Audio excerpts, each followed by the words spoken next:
नमस्कार दोस्तों, स्वागत है आपका स्टडी विद सेलेक्टर्स में और डेली करंट अफेयर का जो हम लोग डेली सेशन लेकर आते हैं। तो आ गए हैं उसमें नेक्स्ट वीडियो लेकर। आज हम देखेंगे 22 नवंबर 2023 का करंट अफेयर। आज हम 20 क्वेश्चन ऑब्जेक्टिव टाइप के 5 क्वेश्चन वन लाइनर और एक सवाल का जवाब आपसे पूछेंगे और एक सवाल का जवाब हम आपको देंगे जो प्रीवियस वीडियो में हमने आपसे पूछा था। तो ये हमारा डेली का पैटर्न होता है, उस हिसाब से हम आप डेली का करंट अफेयर जो कवर करते हैं। तो आगे चलते हैं। आगे चलने से पहले आप सभी से अपील है कि हमारे चैनल स्टडी विद सेलेक्टर्स को लाइक करें, शेयर करें, सब्सक्राइब करें, बेल आइकन प्रेस करना बिल्कुल ना भूलें, जिससे सबसे पहले नोटिफिकेशन आप तक पहुंचता रहे। तो जो आज हम 22 नवंबर का 2023 का जो करंट अफेयर देख रहे हैं उसमें 20 क्वेश्चन जो ऑब्जेक्टिव है उसका पहला क्वेश्चन देखते हैं। पहला क्वेश्चन क्या कह रहा है? पहला क्वेश्चन कह रहा है, हाल ही में वार्षिक नौसेना शिक्षा सोसाइटी सम्मेलन 2023 कहाँ आयोजित हुआ है? Option A Porbandar, option B Ahmedabad, option C Shillong और ऑप्शन डी सहारनपुर। तो वार्षिक नौसेना शिक्षा सोसाइटी सम्मेलन 2023 का जो आयोजन है वो कहाँ किया गया है? क्या होगा? इसका सही आंसर होगा option A. Option A Porbandar में जो वार्षिक नौसेना शिक्षा सोसाइटी 2000 सम्मेलन 2023 का आयोजन किया गया। क्वेश्चन नंबर 1 का जो आंसर होगा वो होगा ऑप्शन ए पोरबंदर। आगे देखते हैं क्वेश्चन नंबर 2। क्वेश्चन नंबर 2 में कह रहा है, हाल ही में पीएम नरेंद्र मोदी ने उत्तर प्रदेश के किस स्थान पर ब्रज राज्य उत्सव मनाया है? तो ब्रज कहाँ पर है? तो ये वृंदावन में है। तो ब्रज जो राज्य उत्सव है वो कहाँ मनाया गया है? तो इसका सही आंसर क्या बताना है? इसका सही आंसर होगा कि वहाँ पर ब्रज राज्य उत्सव मनाया गया। तो इसका ऑप्शन ए और ऑप्शन बी मथुरा और वृंदावन जो पास पास में है तो कन्फ्यूज़न, तो इसलिए इसका सही आंसर क्या होगा ध्यान रखना है ऑप्शन बी मथुरा जो है, मथुरा में ही जो ब्रज राज्य उत्सव है वो मनाया गया है नरेंद्र मोदी के द्वारा। उत्तर प्रदेश में ये स्थित है मथुरा जो शहर है, तो मथुरा में ब्रज राज्य उत्सव मनाया गया है। आगे देखते हैं क्वेश्चन नंबर 3। क्वेश्चन नंबर 3 में कह रहा है, हाल ही में किस राज्य के सी बकथॉर्न फल को जीआई टैग मिला है? Option A Tamil Nadu, option B Karnataka, option C Ladakh और ऑप्शन डी जम्मू कश्मीर। तो जो सी बकथॉर्न है फल है ये, तो इसको जीआई टैग मिला है। तो ये किस राज्य से संबंध रखता है तो ये बताना है। तो ये है ऑप्शन ए तमिलनाडु, कर्नाटक, लद्दाख और जम्मू कश्मीर में से। तो ये है ऑप्शन सी लद्दाख। लद्दाख जो हमारा यूनियन टेरिटरी है, केंद्र शासित प्रदेश है, तो वहाँ पर ये सी बकथॉर्न फल पाया जाता है, वहाँ पर ये जीआई टैग उसी को प्रदान किया गया है। तो क्वेश्चन नंबर 3 का जो ऑप्शन है उसके बारे में चर्चा कर लेते हैं। राज्य है तमिलनाडु, तमिलनाडु की राजधानी चेन्नई है और स्थापना दिवस की बात करते हैं 26 जनवरी 1950 है और जो गवर्नर है उनका नाम क्या है? आर.एन. रवि और सीएम का नाम एम के स्टालिन। ये है सीएम तमिलनाडु के। ऑप्शन बी में दिया है कर्नाटक। कर्नाटक की यदि बात करते हैं तो कर्नाटक की जो राजधानी है वो क्या है? कर्नाटक की राजधानी है बेंगलुरु। 1 नवंबर 1956 1 नवंबर 1956 स्थापना दिवस। और थावरचंद गहलोत जो है वो है गवर्नर कर्नाटक के। और सिद्धारमैया जो है वो है सीएम कर्नाटक के। तो ये जानकारी थी कर्नाटक की। ऑप्शन सी और ऑप्शन डी की बात करते हैं लद्दाख और जम्मू कश्मीर। तो ये दोनों यूनियन टेरिटरी है, केंद्र शासित प्रदेश हैं जो जम्मू कश्मीर राज्य को तोड़कर बनाया गया है। दो केंद्र शासित प्रदेश बनाए गए हैं। ये कब हुआ? 31 अक्टूबर 2019 को स्थापना दिवस माना जाता है किसका? जम्मू कश्मीर और लद्दाख का। लद्दाख के जो राजधानी है वो क्या है? लद्दाख की राजधानी लेह है और जम्मू कश्मीर की राजधानी क्या है? श्रीनगर और जम्मू, दो राजधानियां हैं इसकी। तो लद्दाख और जम्मू कश्मीर राज्य को तोड़कर दो केंद्र शासित प्रदेश बनाए गए हैं 31 अक्टूबर 2019 को। और यदि जम्मू कश्मीर की बात करते हैं तो वहाँ के जो उपराज्यपाल हैं उनका नाम मनोज सिन्हा है। और लद्दाख की यदि बात करते हैं तो बीडी मिश्रा वहाँ के उपराज्यपाल हैं। तो ये क्वेश्चन नंबर 3 से कुछ संबंधित जानकारियाँ थी। आगे देखते हैं क्वेश्चन नंबर 4। क्वेश्चन नंबर 4 में कह रहा है, हाल ही में किस देश के सबसे बड़े धार्मिक बौद्ध संगठन सोका गक्काई के पूर्व प्रमुख डेसाकू इकेदा का निधन हो गया है। डेसाकू इकेदा जो हैं वो किस संगठन से संबंध रखते हैं? सोक्का गक्काई। तो ये किस देश के बड़े धार्मिक बौद्ध संगठन हैं के नेता हैं जो? तो ये देश का नाम बताना है। तो ऑप्शन ए में दिया है Japan, option B Sri Lanka, option C चीन और ऑप्शन डी बांग्लादेश। तो उस देश का नाम बताना है। तो उस देश का नाम है, ऑप्शन ए में दिया है जापान। जापान देश के जो धार्मिक बौद्ध संगठन सोक्का गक्काई के पूर्व जो प्रमुख थे डेसाकू इकेदा, उनका निधन हो गया है। क्वेश्चन नंबर 4 का आंसर ऑप्शन ए जापान होगा। क्वेश्चन नंबर 5 देखते हैं। क्वेश्चन नंबर 5 में कह रहा है हाल ही में आईसीसी विश्व कप 2023 में प्लेयर ऑफ द टूर्नामेंट का खिताब किसने जीता है? Option A Quinton de Kock, option B Rohit Sharma, option C David Warner और ऑप्शन डी विराट कोहली। तो आईसीसी विश्व कप 2023 में प्लेयर ऑफ द टूर्नामेंट का खिताब किसको दिया गया है? ऑप्शन डी विराट कोहली, जो भारतीय टीम के एक बैट्समैन हैं और ये इन्होंने सबसे ज़्यादा रन बनाए हैं आईसीसी फॉर्मेट में। आईसीसी जो विश्व कप है 2023 उसमें सबसे ज़्यादा रन बनाए हैं। डेविड वार्नर जो है ऑस्ट्रेलिया के हैं बैट्समैन, रोहित शर्मा भारतीय टीम के कप्तान और क्विंटन डिकॉक जो हैं वो विकेट कीपर हैं साउथ अफ्रीका जो देश है उसके। तो आईसीसी विश्व कप 2023 में प्लेयर ऑफ द टूर्नामेंट जो है वो विराट कोहली को दिया गया है। आगे देखते हैं क्वेश्चन नंबर 6। क्वेश्चन नंबर 6 चलने से पहले आपसे अपील है कि स्टडी विद सेलेक्टर्स जो हमारा चैनल है उसको लाइक करें, शेयर करें, सब्सक्राइब करें और वीडियो पसंद है तो अपने दोस्तों तक ज़रूर शेयर कर दें और लाइक कर दें। आगे देखिए क्वेश्चन नंबर 6। क्वेश्चन नंबर 6 में कह रहा है हाल ही में किसने Gyanodaya express knowledge on wheels की शुरुआत की है? Option A Bhupesh Baghel, option B Anurag Thakur, option C Manoj Sinha और ऑप्शन डी नरेंद्र मोदी। तो जो Gyanodaya express knowledge on wheels है इसकी शुरुआत किसने की है? तो क्वेश्चन नंबर 6 का answer option C Manoj Sinha. Manoj Sinha कौन है? मनोज सिन्हा जो है वो जम्मू एंड कश्मीर जो यूनियन टेरिटरी है वहाँ के उपराज्यपाल हैं। ये भी क्वेश्चन नंबर जो 4 में था। क्वेश्चन नंबर 4 में हमने क्वेश्चन नंबर 3 में हमने इसका जिक्र किया था। तो ये Gyanodaya express knowledge on wheels जो है इसकी शुरुआत जो है वो मनोज सिन्हा ने की है। क्वेश्चन नंबर 6 का answer option C. Question number 7 की बात करते हैं। तो क्वेश्चन नंबर 7 में कह रहा है हाल ही में 36वां अखिल भारतीय संताली लेखक महोत्सव कहाँ आयोजित होगा? Option A Kolkata, option B Jaipur, option C Dharamshala और ऑप्शन डी बारीपदा। तो 36वां जो अखिल भारतीय संताली लेखक महोत्सव जो है वो किस शहर में आयोजित किया जाएगा? तो इसका सही आंसर होगा ऑप्शन सी धर्मशाला। धर्मशाला में आयोजित होगा। आगे देखते हैं क्वेश्चन नंबर 8। क्वेश्चन नंबर 8 में कह रहा है हाल ही में भारत सरकार के पर्यटन मंत्रालय के द्वारा अंतर्राष्ट्रीय पर्यटन मार्ट का आयोजन कहाँ किया जा रहा है? Option A Itanagar, option B Shillong, option C Dispur और ऑप्शन डी इम्फाल। तो भारत सरकार के क्वेश्चन एक बार फिर से देख लेते हैं। भारत सरकार के पर्यटन मंत्रालय के द्वारा ये किया जाएगा क्या? अंतर्राष्ट्रीय पर्यटन मार्ट का आयोजन। तो वो किस शहर में हो रहा है? तो वो शहर का नाम बताना है। तो उस शहर का नाम है ऑप्शन बी शिलांग। शिलांग आप जानते हैं क्या है? मेघालय की राजधानी है। मेघालय की राजधानी क्या है? शिलांग है। और ईटानगर किसकी राजधानी है बताएंगे? ईटानगर किसकी राजधानी है? अरुणाचल प्रदेश की। और दिस की यदि बात करते हैं तो असम की राजधानी है। और इम्फाल की बात करते हैं तो मणिपुर की राजधानी क्या है? इम्फाल है। तो ये 4 जो नॉर्थ ईस्ट के देश हैं उनकी राजधानी है। क्वेश्चन नंबर 8 का आंसर ऑप्शन बी होगा। आगे देखते हैं क्वेश्चन नंबर 9।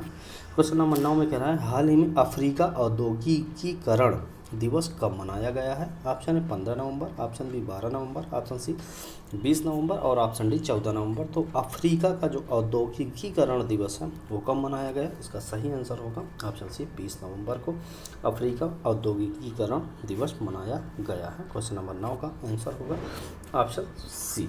आगे देखते हैं क्वेश्चन नंबर 10। क्वेश्चन नंबर 10 में कह रहा है हाल ही में सेना प्रमुख जनरल मनोज पांडे ने रक्षा संबंधों को मजबूत करने के लिए किस देश का दौरा किया है? ऑप्शन में दिया है option A Britain, option B America, option C Japan और ऑप्शन डी दक्षिण कोरिया। तो जनरल मनोज पांडे हैं वो रक्षा संबंधों को मजबूत करने के लिए किस देश का दौरा किया है? देश का नाम बताना है। तो उस देश का नाम है ऑप्शन डी दक्षिण कोरिया। दक्षिण कोरिया का जो राजधानी है दक्षिण कोरिया जो देश है वहाँ पर जनरल मनोज पांडे ने दौरा किया है रक्षा संबंधों को मजबूत करने के लिए। क्वेश्चन नंबर 9-10 का आंसर ऑप्शन डी होगा। क्वेश्चन नंबर 11 देखते हैं। क्वेश्चन नंबर 11 देखने से पहले आप सभी से रिक्वेस्ट है कि हमारे चैनल को स्टडी विद सेलेक्टर्स को लाइक करें, शेयर करें, सब्सक्राइब करें। और एक छोटा सा सुझाव सलाह आपसे है, एक रिक्वेस्ट आपसे है कि कृपया करेंट अफेयर के नाम पे आप जो 2 घंटे बर्बाद करते हैं तो उसको बर्बाद करना बंद कर दीजिए। 20 से 25 मिनट में आपको जहाँ पर मैक्सिमम क्वेश्चन मिलते हैं वहाँ पर आप कहीं नहीं, आप हमको यदि देखना चाहते हैं हमें देख लीजिए, या हमारा वीडियो देखने के बाद आप पूरे यूट्यूब में सर्च करिए। और यदि आपको 20 से 25 मिनट में कोई 25 क्वेश्चन आपको लिखित में दे देता है तो वो बहुत ही मुश्किल है कि कोई नहीं मिलेगा।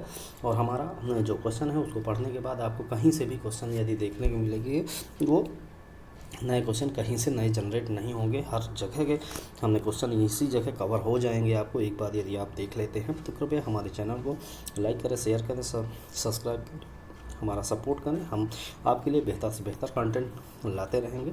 आगे देखते हैं क्वेश्चन नंबर 11। क्वेश्चन नंबर 11 में कह रहा है हाल ही में तुर्की से आ रहे किस मालवाहक जहाज़ को हूती विद्रोहियों ने लाल सागर में हाईजैक किया है। Option Galaxy Leader, option B Blue Martin, option C frigates और ऑप्शन डी सुपर हरक्यूलिस। तो उस तुर्की से आ रहा था एक मालवाहक जहाज़, उस जहाज़ का नाम बताना है जो हूती विद्रोहियों ने लाल सागर में हाईजैक कर लिया है। किसको? उस मालवाहक जहाज़ को। तो क्वेश्चन नंबर 11 का आंसर जो होगा उस जहाज़ का नाम क्या है? उस जहाज़ का नाम है गैलेक्सी लीडर। गैलेक्सी लीडर नामक जो जहाज़ था वो मालवाहक जहाज़, उसको हूती विद्रोहियों ने लाल सागर में अपने अंडर में ले लिया है। क्वेश्चन नंबर 11 का आंसर ऑप्शन ए होगा। आगे देखते हैं क्वेश्चन नंबर 12। क्वेश्चन नंबर 12 में कह रहा है हाल ही में किस राज्य सरकार ने हर बच्चे के लिए हर अधिकार अभियान शुरू किया है। ऑप्शन ए में कह रहा है गुजरात, ऑप्शन बी उत्तर प्रदेश, ऑप्शन सी हिमाचल प्रदेश और ऑप्शन डी राजस्थान। तो किस राज्य सरकार ने हर बच्चे के लिए हर अधिकार अभियान शुरू किया है? अभियान का नाम क्या है? हर अभियान। तो उस राज्य का नाम बताना है। तो उस राज्य का नाम क्या है? उस राज्य का नाम है उत्तर प्रदेश। उत्तर प्रदेश राज्य ने जो हर बच्चे के लिए हर अधिकार अभियान शुरू किया। 12 का क्वेश्चन नंबर 12 का answer option B Uttar Pradesh होगा। कुछ जानकारियाँ जो हैं हर क्वेश्चन की तरह, हर वीडियो की तरह हम जो देखते हैं हर राज्य के संबंध में जानकारियाँ, तो देखते हैं गुजरात के बारे में बात करते हैं। गुजरात की जो राजधानी है वो क्या है? गुजरात की राजधानी गांधीनगर है। गांधीनगर है। और यदि गुजरात की स्थापना दिवस की बात करते हैं तो 1 मई 1960 को माना जाता है। गांधीनगर जो गुजरात का स्थापना दिवस है। आचार्य देवव्रत जो हैं वो हैं गवर्नर कहाँ के? गुजरात के। और भूपेन पटेल जो हैं वो हैं सीएम गुजरात के। ऑप्शन बी में दिया है उत्तर प्रदेश। उत्तर प्रदेश के बारे में जानकारी है। उत्तर प्रदेश की राजधानी लखनऊ है। उत्तर प्रदेश का जो स्थापना दिवस है 24 जनवरी 1950 को माना जाता है। यदि गवर्नर की बात करते हैं आनंदीबेन पटेल जो हैं वो क्या हैं? गवर्नर है कहाँ के? उत्तर प्रदेश। और यदि सीएम की बात करते हैं तो योगी आदित्यनाथ जी जो हैं वो हैं सीएम उत्तर प्रदेश के। ऑप्शन सी में दिया हुआ है हिमाचल प्रदेश। हिमाचल प्रदेश की जो राजधानी है, हिमाचल प्रदेश की राजधानी क्या है? शिमला। हिमाचल प्रदेश की राजधानी शिमला है। और 25 जनवरी 1971 को स्थापना दिवस माना जाता है। किस? हिमाचल प्रदेश का। शिव प्रताप शुक्ल जो हैं वो हैं गवर्नर कहाँ के? हिमाचल प्रदेश के। और सुखविंदर सिंह सुक्खू जो हैं वो हैं सीएम हिमाचल प्रदेश के। ऑप्शन डी में दिया है राजस्थान। राजस्थान के बारे में हमने चर्चा पहले ही कर ली है। राजस्थान की राजधानी जयपुर है। 30 मई 1949 को स्थापना दिवस माना जाता है। और कलराज मिश्र जो हैं वो हैं गवर्नर। अशोक गहलोत जो हैं वो हैं सीएम। तो इस प्रकार क्वेश्चन नंबर 12 का जो हमने डिटेल देखा, option A B C D का हमने डिटेल देखा। आगे देखते हैं क्वेश्चन नंबर 13। क्वेश्चन नंबर 13 में कह रहा है हाल ही में महिला नेतृत्व वाले स्टार्टअप में भारत में कौन सा शहर शीर्ष पर है? Option A Jaipur, option B Bengaluru, option C Indore और ऑप्शन डी शिमला। तो महिला नेतृत्व वाले स्टार्टअप में भारत में कौन सा शहर शीर्ष पर है? तो इसका सही आंसर क्या होगा? इसका सही आंसर होगा ऑप्शन बी बेंगलुरु। बेंगलुरु जो है वो पहले नंबर पर है महिला स्टार्टअप के नेतृत्व करने वाले शहरों में से एक है। क्वेश्चन नंबर 13 का आंसर ऑप्शन बी होगा। आगे देखते हैं क्वेश्चन नंबर 14। क्वेश्चन नंबर 14 में कह रहा है हाल ही में किस राज्य ने शैक्षणिक संस्थानों और सरकारी नौकरियों में समग्र आरक्षण बढ़ाकर 75% कर दिया है? Option A Haryana, option B Rajasthan, option C Uttar Pradesh और ऑप्शन डी बिहार। तो उस राज्य का नाम बताना है जो शैक्षणिक संस्थानों और सरकारी नौकरियों में समग्र आरक्षण बढ़ाकर 75% कर दिया है। तो इसका सही आंसर होगा ऑप्शन डी बिहार। बिहार राज्य ने अभी ऐसा किया है। बिहार राज्य में जातिगत जनगणना करने वाला पहला जो ये है राज्य है कौन है? बिहार है। और जनगणना के बाद 75% उनने शैक्षणिक संस्थानों और सरकारी नौकरियों में जो आरक्षण बढ़ाया है वो बिहार राज्य ने किया है। तो ऑप्शन ए हरियाणा। हरियाणा के बारे में देख लेते हैं। हरियाणा की राजधानी क्या है? हरियाणा की राजधानी चंडीगढ़ है। हरियाणा की राजधानी क्या है? चंडीगढ़ है। 1 नवंबर 1966 को स्थापना दिवस माना जाता है हरियाणा का। और बंडारू दत्तात्रेय जो हैं वो हैं गवर्नर कहाँ के? हरियाणा के। और जो मनोहर लाल खट्टर जो हैं वो हैं सीएम कहाँ के? हरियाणा के। ऑप्शन बी में राजस्थान के बारे में हमने चर्चा पहले ही कर लिया है। ऑप्शन सी उत्तर प्रदेश के बारे में भी हमने चर्चा कर ली है। ऑप्शन डी जो हमारा क्वेश्चन का आंसर है इसके बारे में चर्चा हमने अभी नहीं की है। तो इसकी राजधानी क्या है? बिहार की राजधानी क्या है? पटना है। सबसे ज़्यादा स्थापना दिवस इसका इम्पॉर्टेंट है। 22 मार्च 1912 को स्थापना दिवस माना जाता है किसका? बिहार का। राजेंद्र विश्वनाथ अर्लेकर जो हैं वो हैं गवर्नर कहाँ के? बिहार के। और नीतीश कुमार जो हैं वो हैं सीएम कहाँ के? बिहार के। तो ये क्वेश्चन नंबर 14 का डिटेल हमने जो ऑप्शन का डिटेल था वो हमने देखा। आगे देखते हैं क्वेश्चन नंबर 15। क्वेश्चन नंबर 15 में कह रहा है हाल ही में भारत और किस देश ने इनोवेशन इकोसिस्टम को बढ़ावा देने के लिए इनोवेशन हैंडशेक लॉन्च किया है? ऑप्शन में दिया है अमेरिका, ऑप्शन बी में रूस, ऑप्शन सी ब्रिटेन और ऑप्शन डी में दिया है मालदीव। तो उस देश का नाम बताना है जो भारत के साथ इनोवेशन इकोसिस्टम को बढ़ावा देने के लिए इनोवेशन हैंडशेक लॉन्च किया है। तो इसका सही आंसर होगा ऑप्शन ए अमेरिका देश ने ऐसा किया है समझौता किसके साथ? भारत के साथ इनोवेशन इकोसिस्टम में बढ़ावा देने के लिए इनोवेशन हैंडशेक लॉन्च किया है किसने? भारत के साथ अमेरिका ने। आगे देखते हैं क्वेश्चन नंबर 16। क्वेश्चन नंबर 16 में कहता है हाल ही में शांति निरस्तीकरण और विकास के लिए इंदिरा गांधी पुरस्कार 2022 किसे दिया गया है? ऑप्शन ए भारतीय अंतरिक्ष अनुसंधान संगठन, ऑप्शन डी भाभा परमाणु अनुसंधान केंद्र, ऑप्शन सी कोविड योद्धाओं, ऑप्शन डी भारतीय विज्ञान संस्थान। तो शांति निरस्तीकरण और विकास के लिए इंदिरा गांधी पुरस्कार 2022 से किसे दिया गया है? तो इसका सही आंसर होगा ऑप्शन सी कोविड योद्धाओं। ऑप्शन सी कोविड योद्धाओं को ये दिया गया है। आगे क्वेश्चन नंबर 17। क्वेश्चन नंबर 17 की बात करते हैं। क्वेश्चन नंबर 17 में कह रहा है हाल ही में इंडोनेशियाई यहाँ मिसएल्फेंड है इंडोनेशियाई मास्टर्स 2023 गोल्फ टूर्नामेंट किस भारतीय गोल्फर ने जीता है? Option A Anirban Lahiri, option B Shiv Chaurasia, option C Gaganjeet Bhullar, option D Shiv Kapur. तो इंडोनेशियाई मास्टर्स 2023 गोल्फ टूर्नामेंट जो है वो किस भारतीय के द्वारा जीता गया है? तो इसका सही आंसर होगा ऑप्शन सी गगनजीत भुल्लर। आगे देखते हैं क्वेश्चन नंबर 18। क्वेश्चन नंबर 18 में कह रहा है हाल ही में एस वेंकटरमण का निधन हो गया है। इसका संबंध किस क्षेत्र से था? ऑप्शन ए अर्थशास्त्र, ऑप्शन बी कला, ऑप्शन सी साहित्य और ऑप्शन डी खेल। तो एस वेंकटरमण का जो निधन हुआ है इनका संबंध किस क्षेत्र से था? तो इनका संबंध था ऑप्शन ए अर्थशास्त्र से संबंध रखते थे एस वेंकटरमण जिनका हाल ही में निधन हो गया है। आगे देखते हैं क्वेश्चन नंबर 19। क्वेश्चन नंबर 19 में कह रहा है हाल ही में जेवियर माइली को किस देश का राष्ट्रपति चुना गया है? ऑप्शन ए में दिया है पोलैंड, ऑप्शन बी में दिया है फ्रांस, ऑप्शन सी में दिया है अर्जेंटीना और ऑप्शन डी में दिया है स्पेन।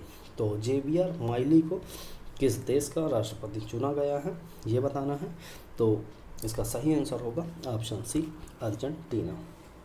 अर्जेंटीना देश जो है वहाँ के राष्ट्रपति कौन है? Javier Milei. यही हमारे क्वेश्चन का आंसर है। तो क्वेश्चन नंबर 19 का आंसर जो होगा वो होगा ऑप्शन सी। आगे देखते हैं क्वेश्चन नंबर 20।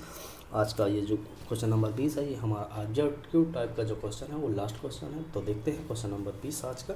हाल ही में किसे साहित्य के लिए जेसीबी पुरस्कार 2023 दिया गया है?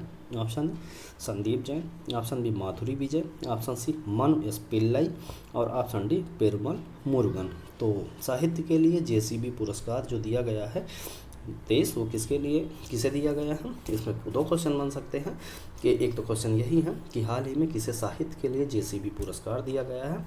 दूसरा क्वेश्चन बन सकता है कि इस व्यक्ति को साहित्य के लिए कौन सा पुरस्कार दिया गया है या जेसीबी पुरस्कार किस क्षेत्र में दिया जाता है। तो एक ही क्वेश्चन को कई बार बनाया जा सकता है, तो ये अपने दिमाग में रखना होगा कि साहित्य के लिए जेसीबी पुरस्कार होता है और 2023 का जेसीबी पुरस्कार किसे दिया गया है। तो इसका सही आंसर ऑप्शन होगा डी, पेरुमल मुरुगन को जेसीबी पुरस्कार दिया गया है 2023 साहित्य के लिए दिया गया है। तो इस प्रकार आज का हमारा जो ऑब्जेक्टिव टाइप के 20 क्वेश्चन थे उनको हमने कवर कर लिया है। परीक्षा के दृष्टि से महत्वपूर्ण करंट अफेयर के जो हम वन लाइनर लेके आते हैं ये बेहद ही महत्वपूर्ण प्रश्न होते हैं। ये कहीं ना कहीं आपको ऑब्जेक्टिव टाइप में पढ़ा दिए गए होते हैं या ये बेहद ही महत्वपूर्ण होते हैं, इसलिए आपको यहाँ देखने को मिल जाते हैं। तो ये आपका रिवीजन भी होता रहता है और नए क्वेश्चनों का संग्रह जो होता रहता है। आपसे हम अपील करते हैं कि जब हम अपना वीडियो हमारा पढ़ने के लिए बैठे तो एक कागज़ और पेन या एक ऐसी कॉपी बना लीजिए जो रखिए, जो डे बाय डे जो हम आपको देते हैं वैल्यू एडेड मटेरियल जो होते हैं स्टैटिक जीके का, उसको वहाँ पर लिखते चलिए। एक समय के बाद आपको बहुत सारी चीज़ें रिपीट होने लगेंगी और अपने दिमाग में वो बैठ जाएंगी। तो देखते हैं वन लाइनर जो पहला क्वेश्चन जो फैक्ट है वो क्या है? हाल ही में तमिलनाडु ने ग्रीन क्लाइमेट फंड स्थापित करने की घोषणा की है। मोस्ट इम्पॉर्टेंट क्वेश्चन है। भारत के किस राज्य ने ग्रीन क्लाइमेट फंड स्थापित करने की घोषणा की है? तो इसका सही आंसर तमिलनाडु होगा। आगे देखते हैं पॉइंट नंबर 2। पॉइंट नंबर 2 में कह रहा है हाल ही में कोलकाता में पहला अर्बन क्लाइमेट फिल्म महोत्सव आयोजित किया गया है। कहाँ पर? कोलकाता पश्चिम बंगाल की राजधानी है और ममता बनर्जी पश्चिम बंगाल की क्या है? सीएम है और सीवी आनंद बोस जो हैं वो हैं गवर्नर। तमिलनाडु के बारे में हमने आपको चर्चा कर लिया है। आगे देखते हैं पॉइंट नंबर 3। पॉइंट नंबर 3 में कह रहा है हाल ही में विश्व बैंक ने दक्षिण एशिया में अपनी पहली सड़क सुरक्षा परियोजना की शुरुआत कहाँ? ढाका में की है। कहाँ? ढाका। कहाँ की राजधानी है? बांग्लादेश की राजधानी है ढाका। टका चलता है वहाँ पर, तो ये ढाका। मोस्ट इंपॉर्टेंट क्वेश्चन है, बार बार ये क्वेश्चन हमने आपको पढ़ाया है, ये कहीं ना कहीं देखने को आपको मिलेगा।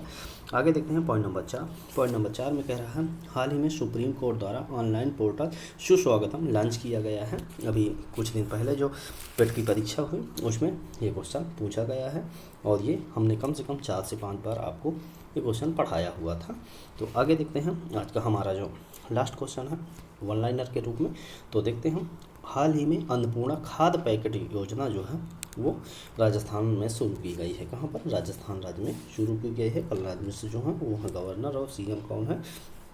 अशोक गहलोत। तो ये कुछ जानकारी आपकी। और सुप्रीम कोर्ट ने ही एक कल एक योजना शुरू की थी। उस योजना का आपको नाम बताना है, उस योजना का आपको नाम करंट अफेयर जो कमेंट बॉक्स में देना है वो हम बता रहे हैं कि वो कौन सा है, किससे संबंधित है। तो अपने कामकाज के तरीक़ों, मौजूदा सुनवाइयों को और उपलब्धियों को लोगों तक पहुंचाने के लिए एक योजना लॉन्च की है किसने? सुप्रीम कोर्ट ने। तो उस योजना का नाम बताना है। पिछले वीडियो में हमने इसकी चर्चा की थी और देखते हैं अब हर रोज़ की तरह जो पिछले सवाल का जवाब। पिछला सवाल क्या था पहले ये देख लेना है। हाल ही में किस राज्य में मुफ्त आटा होम डिलीवरी योजना शुरू की गई है? तो इसका सही आंसर होगा ऑप्शन में दिया हुआ जो पंजाब है। हमने आपको हिंट दिया था कि पंजाब जो राज्य है उसमें बीजेपी की गवर्नमेंट नहीं है, भारतीय जनता पार्टी का राज्य वो शासन नहीं है, तो वो है राज्य पंजाब। जो पंजाब की राजधानी चंडीगढ़। बनवारी लाल पुरोहित जो हैं वो गवर्नर और भगवंत मान जी हैं वहाँ के सीएम। तो आपके लिए पिछले दिन का सवाल जिसका जवाब आपको कमेंट बॉक्स में देना है। तो सवाल देख लेते हैं। हाल ही में किस राज्य ने अंतर्देशीय मछली पालन मैदानी क्षेत्र में पहला स्थान प्राप्त किया है? Option A Uttar Pradesh, option B Gujarat, option C Kerala और ऑप्शन डी तमिलनाडु। तो उस राज्य का नाम आपको कमेंट बॉक्स में देना है। इसको जानने के लिए प्रीवियस वीडियो में आप विजिट कर सकते हैं। इसका आंसर जानने के लिए आप नेक्स्ट वीडियो में भी हम इस सवाल का जवाब देंगे। आगे आपको बता देते हैं कि हमारा जो ये ऑब्जेक्टिव टाइप का 20 क्वेश्चन था उसका सही जो आंसर है इसी पीडीएफ में हम आपको दे दिया है, जिससे कभी भी आप रिवीजन के लिए फटाफट यहाँ से आंसर देख के आप रिवीजन कर सकते हैं। क्योंकि यदि हम आंसर नहीं देते हैं तो आपको कुछ क्वेश्चन में कन्फ्यूज़न हो सकता है, ऑप्शन में कन्फ्यूज़न हो जाएगा। तो इसलिए यहाँ पर नीचे आंसर है, आप ऊपर क्वेश्चन ट्राई करिए, पढ़िए और नीचे आंसर आप देख सकते हैं। अंत में आप सभी से अपील है कि हमारा जो रोज़ का ये डेली का जो सेशन है करंट अफेयर इसको देखना बिल्कुल ना भूलें, और हमारा चैनल स्टडी विद सेलेक्टर्स को लाइक करें, शेयर करें, सब्सक्राइब करें। हम आपसे रिक्वेस्ट करते हैं आप अपने दोस्तों से रिक्वेस्ट करें और ज़्यादा से ज़्यादा लोगों तक शेयर करें, हमें सपोर्ट करें। और इस वीडियो को देखने के लिए आप सभी का बहुत बहुत धन्यवाद।